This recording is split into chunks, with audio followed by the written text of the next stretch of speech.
Sunitha Williams కృషి, పట్టుదల, కలలను సాధించాలనే సంకల్పం మన అందరికీ ఒక స్ఫూర్తిదాయకం.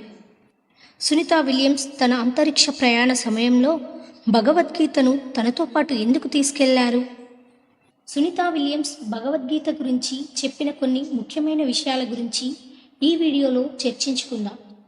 మా వీడియోను చివరి వరకు స్కిప్ చేయకుండా చూడండి. మరిన్ని ఇలాంటి ఇంట్రెస్టింగ్ వీడియోస్ కోసం షేర్ చేయండి, లైక్ చేయండి, సబ్స్క్రైబ్ చేసుకోండి. భారతీయ మూలాలున్న మహిళ అంతరిక్షాన్ని తన సొంతం చేసుకుంది.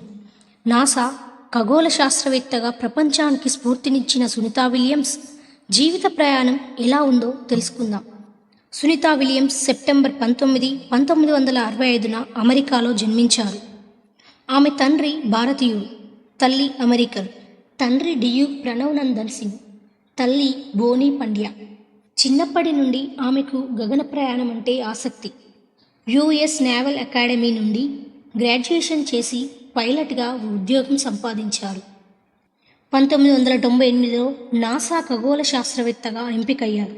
2006లో తన మొదటి అంతరిక్ష ప్రయాణం STS-116 మిషన్లో పాల్గొన్నారు.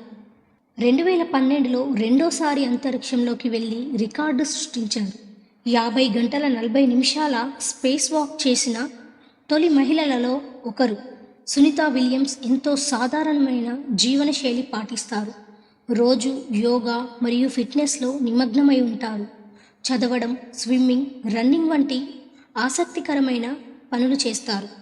నాసా క్యాంపస్లో శిక్షణ తీసుకుంటూ తన జీవితాన్ని గడుపుతూ ఉండేవారు. భారతదేశాన్ని పలుమార్లు సందర్శించి గంగానది నుండి తీసుకెళ్లిన భారతదేశంలోని దేవతామూర్తుల ప్రతిమలను అంతరిక్షంలోకి తీసుకెళ్లడం అనేది చాలా విశేషం.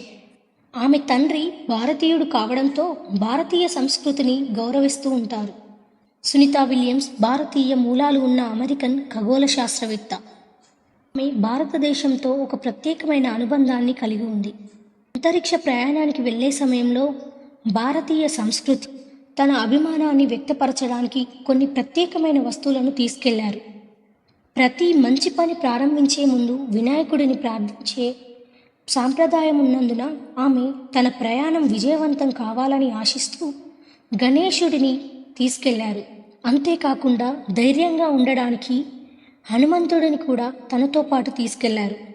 జీవితంలో ధర్మాన్ని, నైతికతను తెలియజేసే గ్రంథంగా భావించి భగవద్గీతను తనతో పాటు తీసుకెళ్లారు. సునీతా విలియమ్స్ భగవద్గీతను ఎంతో గౌరవంగా భావిస్తారు.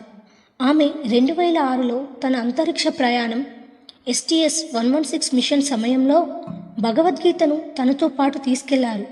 ఈ గ్రంథాన్ని ఎందుకు తీసుకెళ్లారనే ప్రశ్నకు ఆమె ఇచ్చిన సమాధానం చాలా ఆసక్తికరంగా ఉంది.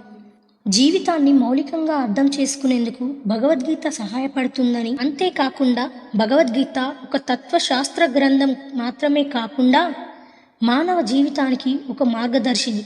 అంతరిక్షంలో ఒంటరిగా ఉన్నప్పుడు భగవద్గీతను చదవడం ద్వారా మానసిక ప్రశాంతతను పొందగలను అని అంటూ సునీతా విలియమ్స్ గారు భగవద్గీత గురించి ఆసక్తికరమైన విషయాలు చెప్పారు. భగవద్గీతలోని కర్మ సిద్ధాంతం నా జీవితం మీద ప్రభావం చూపింది.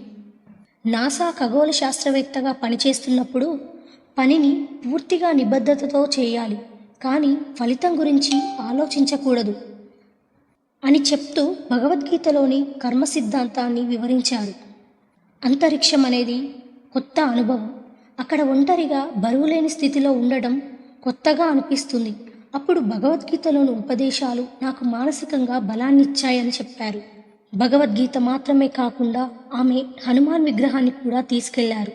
హనుమంతుడు ధైర్యం, పట్టుదలకు చిహ్నంగా ఉంటారని, అంతరిక్షంలో ఎలాంటి సవాళ్లు ఎదురైనా ధైర్యంగా ఉండేలా నన్ను ప్రేరేపించిందని చెప్పారు. సునీతా విలియమ్స్ భగవద్గీతను కేవలం మతపరమైన గ్రంథంగా కాకుండా జీవితానికి మార్గదర్శిగా చూశారు. ప్రత్యేకించి తన జీవితంలోని వ్యతిరేక పరిస్థితులను ఎదుర్కోవడం, కష్ట సమయాల్లో మానసిక నిబద్ధతను పెంపొందించుకోవడం వంటి వాటికి భగవద్గీత ఉపయోగపడుతుందని చెప్పారు. సునీతా విలియమ్స్ గారు పద్మభూషణ్ అవార్డు అందుకున్నారు. అనేక అంతర్జాతీయ పురస్కారాలు గెలుచుకున్నారు.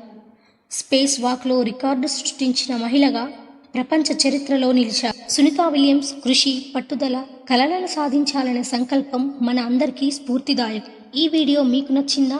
మరిన్ని ఇటువంటి ఇంట్రెస్టింగ్ వీడియోస్ కోసం మా ఛానల్ని సబ్స్క్రైబ్ చేసుకోండి.